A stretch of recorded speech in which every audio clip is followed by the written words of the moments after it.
Pernah nggak sih kamu merasa terbebani karena selalu diminta bantuin orang lain? Gak semua orang butuh bantuanmu loh. Yuk, simak 10 tipe orang yang sebenarnya nggak perlu kamu bantu. Beberapa di antaranya bahkan bisa bikin kamu jadi korban. Jangan sampai salah bantu orang. Tonton video ini sampai habis ya. Mungkin kamu sering merasa terbebani karena selalu diminta tolong oleh orang lain kan? Tapi tahukah kamu, nggak semua orang yang datang dengan masalah mereka itu butuh bantuanmu. Bahkan, beberapa di antaranya justru bisa bikin hidup kamu lebih susah. Jadi, kali ini kita bakal bahas 10 jenis orang yang sebenarnya nggak perlu kamu bantu. Siapa tahu nanti kamu bisa lebih bijak memilih siapa yang layak dibantu dan siapa yang nggak. Penasaran? Yuk, simak sampai habis. 1. Orang yang malas berusaha. Ini dia, tipe orang yang paling sering bikin kita kesal. Mereka datang dengan masalah, minta bantuan, tapi setelah kita bantu, mereka nggak ngapa-ngapain untuk memperbaiki keadaan mereka.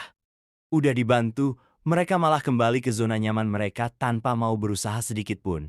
Tipe orang seperti ini seringkali memanfaatkan kebaikan kita. Kalau kamu bantu terus-terusan, mereka nggak bakal berkembang. Jadi, mulai sekarang, lebih selektif deh. 2. Orang yang cuma mau memanfaatkan kamu.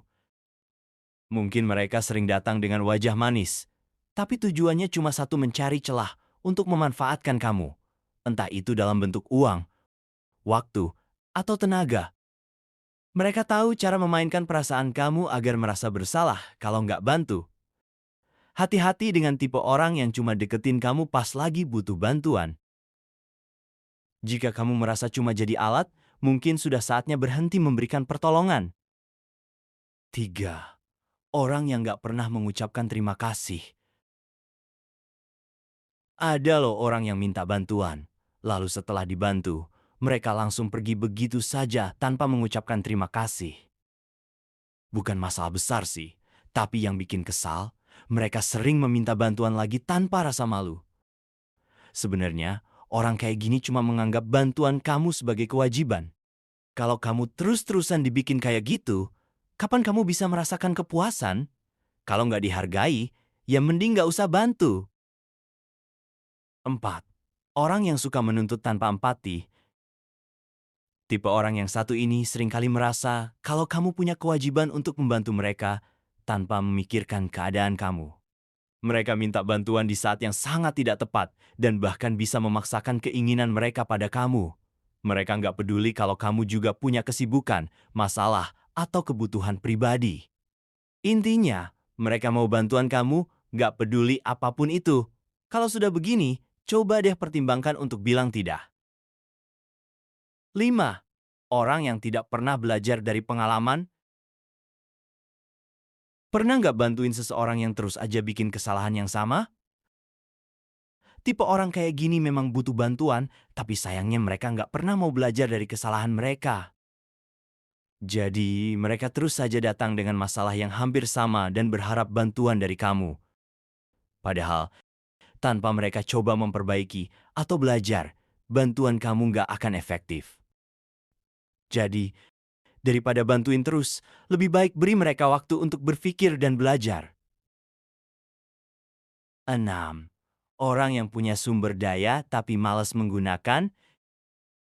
Pernah nggak kamu ketemu orang yang punya segala sesuatu yang mereka butuhkan, tapi mereka malas untuk berusaha atau menggunakan sumber daya yang ada? Mereka justru minta bantuanmu yang belum tentu mereka butuhkan.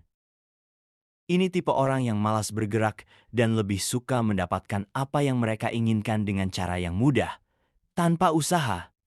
Kalau kamu bantu terus-terusan, mereka malah makin malas dan gak akan menghargai usaha kamu.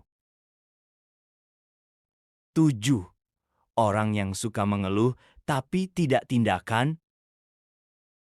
Banyak orang yang suka mengeluh tentang masalah mereka tanpa pernah melakukan apapun untuk memperbaikinya.